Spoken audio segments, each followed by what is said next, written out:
할렐루야. 오늘도 우리가 상황에 관계없이 거듭난 그리스도인으로서 또 하나님의 자녀로서 우리가 정말 하나님을 아버지라 부르며 이 땅에서 승리하는 삶을 살게 되어서 정말 감사하고, 또 우리가 오늘 이 하루를 주님께 감사함으로 받고 우리가 최고로 만들어가며 즐기기로 결단합니다. 3월 15일 토요일 말씀의 실제입니다. 제목은 하나님께서는 참으로 당신의 아버지이십니다.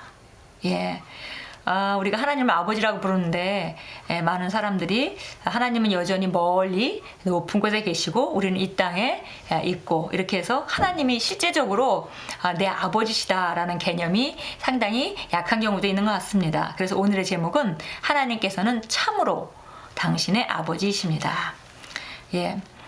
마태복음 6장 31절 32절이 본문 말씀으로 나와 있습니다. 같이 읽겠습니다. 그러므로 염려하여 이르기를 무엇을 먹을까? 무엇을 마실까? 무엇을 입을까? 하지 말라. 이는 다 이방인들이 구하는 것이라 너희 하늘 아버지께서 이 모든 것이 너희에게 있어야 할 줄을 아시느니라.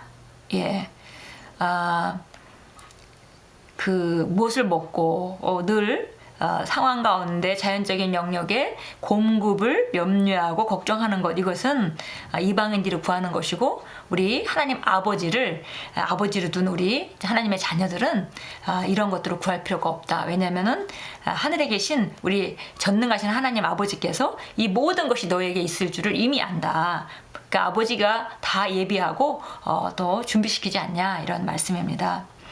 전능하신 하나님께서 참으로 당신의 하늘 아버지이심을 아는 것이 얼마나 위로를 주고 큰 축복이 되는지요.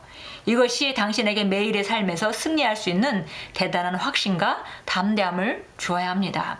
당신이 우주의 제왕의 자녀라는 점을 생각해 보십시오. 거듭난 당신은 그리스도 안으로 침례를 받고 하나님께서 아버지이심을 자각하게 되었습니다. 요한복음 15장 15절에서 주 예수님께서는 십자가로 가시기 전 제자들에게 말씀하셨습니다. 이제부터는 너희는 너희를 종이라 하지 아니하리니 종은 주인이 하는 것을 알지 못함이라. 너희를 친구라 하였노니 내가 내 아버지께 들은 것을 다 너희에게 알게 하였음이라. 이 말씀은 예수님께서 그때 제자들과 맺은 관계의 유형을 가르치는데, 그 관계는 친교, 프렌드십이었습니다. 그러나 죽은 자들로부터 부활하신 후 주 예수님께서는 마리아에게 너는 내 형제들에게 가서 이르되 내가 내 아버지 곧 너희 아버지 내 하나님 곧 너희 하나님께로 올라간다 하라고 말씀하셨습니다. 예수님께서는 제자들을 형제들이라고 부르셨는데, 그 말은 그들이 같은 아버지를 둔 예수님의 형제가 되었다는 뜻입니다. 예수님의 죽으심과 부활 덕분에 새로운 관계가 탄생했습니다. 이제 당신은 하나님의 가족에 속한 자입니다. 이제 당신은 그리스도와 함께한 공동 상속자입니다. 할렐루야.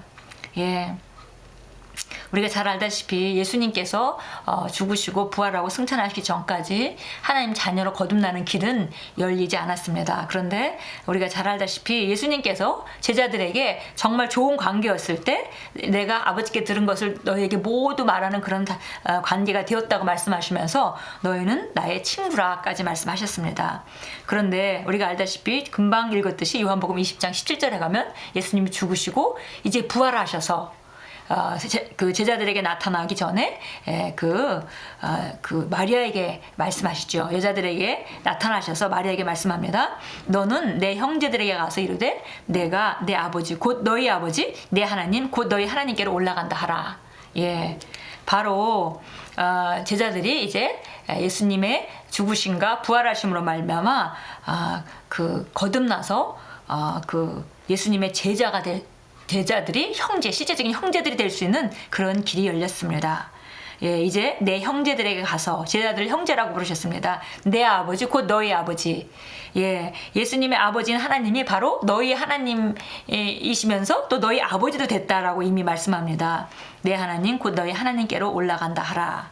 예수님의 죽으심과 부활 덕분에 새로운 관계가 탄생했습니다. 그것은 바로 누구든지 또 제자들이라 할지라도 정말 그 전에 친구단 제자였고 친구일 수는 있었지만 형제가 될 수는 없었는데 예수님이 죽으시고 부활하심으로 말미암아서 형제가 돼서 같은 아버지를 섬기는 형제가 되었다는 말씀입니다.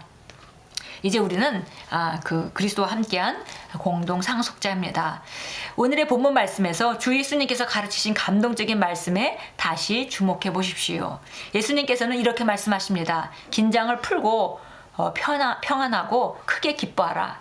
무엇을 먹을지, 무엇을 마실지, 무엇을 입을지, 또 어디에 머물지 초조해하거나 안달하기를 거부해라. 나는 너희에게 무엇이 필요한지 다 알고 있다. 그래서 나는 너희를 위해 이미 공급하였단다. 딱딱한 어떤 약속이라기보다는 정말 부드러운 아버지의 음성입니다. 우리가 이 땅에 더 이상 고아와 같이 살 필요가 없이 우리는 이제 하나님, 정말 천지의 주제이신 정말 모든 것의 주권자이신 그런 하나님 아버지가 바로 우리 아버지가 되었다는 사실을 알 때 우리가 모든 것에 이 세상에 살아가는 모든 문제에 대해서 또 모든 공급에 대해서 우리가 안달하거나 초조할 필요가 없습니다. 왜냐하면 우리가 부모라면 당연히 자녀가 원하지 않아도 어떻게 공급하고 어떻게 미리 예비하는지 우리가 다 알기 때문입니다. 그래서 보니까 긴장을 풀고 평안하고 크게 기뻐해라. 무엇을 먹을지, 무엇을 마실지, 무엇을 입을지, 또 어디에 머물지 초조해하거나 안달하기를 거부해라. 나는 너희에게 무엇이 필요할지 다 알고 있다. 그래서 나는 너희를 위해 이미 공급하였단다. 베드로후서 1장 3절은 하늘 아버지께서 그분의 영광과 덕으로 우리를 부르신 분을 아는 지식을 통해 생명과 경건에 필요한 모든 것을 주셨음을 우리에게 알려줍니다. 가난이나 질병이나 그 어떤 부정적인 것도 당신의 삶으로 받아들이지 마십시오. 당신이 갖기에 지나치게 좋은 것은 없습니다. 당신은 한량없는 축복을 받았습니다. 담대하게 당신의 형통과 건강과 성공과 승리를 꼭 붙잡으십시오. 형통과 건강과 성공과 승리는 그리스도 안에서 합법적으로 당신의 것이기 때문입니다. 말씀을 꾸준히 묵상하십시오. 그러면 당신 안에 바른 사고방식이 형성되어 진정으로 왕의 자녀로서 기능하게 될 것입니다. 성경은 이미 오늘 베드로후서 1장 3절 말씀도 정말 생명과 경건에 속한 것을 그 신성한 능력으로 말미암아 이미 다 주셨다고 말씀하고 있고요. 하나님 아버지가 이미 다 예배해 놨기 때문에 너희가 무엇을 먹을지 무엇을 마실까 이런 것들을 다 구하지 말라. 하늘 아버지께서 이미 이런 것들이 너에게 필요한 것을 다 알기 때문에 다 예배해 놓으셨다고 말씀합니다. 그래서 우리가 자연적인 영역에 어떤 필요가 있을 때 우리가 걱정할 필요가 없습니다. 우리가 할 수 있는 것은 정말 영적으로 하나님께서 예비하셨다는 진리의 말씀을 우리가 믿고, 그리고 이런 것들이 우리에게 예비되어 있는 정말 풍성한 아버지가 나를 늘 돕고 계시고, 그분은 예수님 보내실 때만 있었던 것이 아니라 지금도 살아계셔서 사람들을 보내시고 또 상황들을 내게 마주치게 하시고 그때 또 지혜를 주시고 하는 그런 분임을 우리가 믿고 우리가 평안한 마음으로 기쁨으로 살아가는 것이 바로 정말 하나님 자녀다운 그런 삶입니다. 지속적으로 말씀을 묵상하게 되면 우리가 성경에 그 말씀하신 그런 모든 축복들이 말씀 안에서 또 성령으로 말미암아 조명이 되어서 우리가 바른 사고방식을 갖게 될 것입니다. 그래서 바른 사고방식이 형성된다면은 그러면 우리가 바로 진정한 왕의 자녀로서 모든 삶을 다스리고 초조하지 않고 어떤 일이 있어도 염려하지 않고 언제든지 다스리는 자세로 사는 그런 사고방식을 갖게 될 것입니다. 이것은 바로 말씀 안에서 성령의 능력으로 우리 안에서 일어나는 일들입니다. 요한복음 1장 12절 참고 성경 구절로 나와 있는데요. 우리 잘 아는 말씀입니다. 하나님께서 세상을 이처럼 사랑해서 독생자를 주셨고, 그런데 누구든지 저를 믿는 자마다 멸망치 않고 영생을 받게 하시기 위해서 주셨고, 누구든지 예수님을 받아들이는 자는, 영접하는 자는 하나님의 자녀가 되는 권세를 주셨습니다. 그래서 예수님을 받아들이고 영접한 저와 여러분은 이제 하나님의 자녀가 되었고, 그렇다면 우리는 놀라우신 아버지를 모시고 있기 때문에 우리가 어떤 것도 염려할 필요가 없습니다.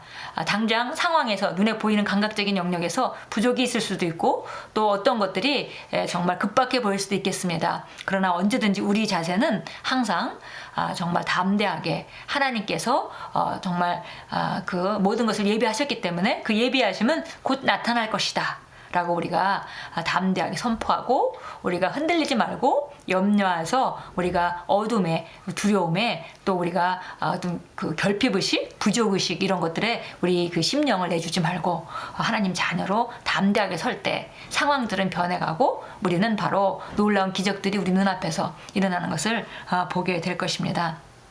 예, 오늘 우리 기도문 같이 읽습니다. 사랑하는 아버지, 승리하고 성공하고 탁월하고 비범한 삶을 제게 주시니 감사합니다. 저는 형통하고 무한한 축복이 나타나는 가운데 살고 있습니다. 제가 왕의 자녀이기 때문입니다. 저는 그리스도와 함께한 공동 상속자이므로 하늘 아버지의 축복을 누리면서 성령의 통치와 자유 안에서 걷습니다. 예수님의 이름으로 기도합니다. 아멘. 예, 우리가 부름을 받은 그 삶은 바로 평범한 삶이 아니라 아주 탁월한 삶입니다. 정말 연약한 삶이 아니라 강건하고 우리가 차고 넘치는 삶입니다. 부족한 삶이 아니라 주님께서 공급으로 말미암아 우리가 형통하고 차고 넘치는 그런 삶을 살아서 많은 사람들에게 나누어주고 또 좋은 영향력을 끼치고 또 우리가 가지고 있는 이 생명의 풍요함을 나누어주는 자로 우리는 부름을 받았습니다. 예, 어떤 상황, 급박한 상황이 오늘 우리 앞에 나타난다 할지라도 우리가 그리스도 예수 안에 있는 하나님 자녀로서의 그런 그 위엄과 자세와 그런 담대함으로 뚫고 나가시고 그럴 때마다 하나님이 신실하게 실망시키지 않고 또 역사하심을 우리는 경험하게 될 것입니다. 오늘도 정말 승리의 행진을 하시면서 또 많은 사람들에게 그리스도의 아름다운 덕을 선포하시는 그런 축복된 하루로 만들어 가십시오.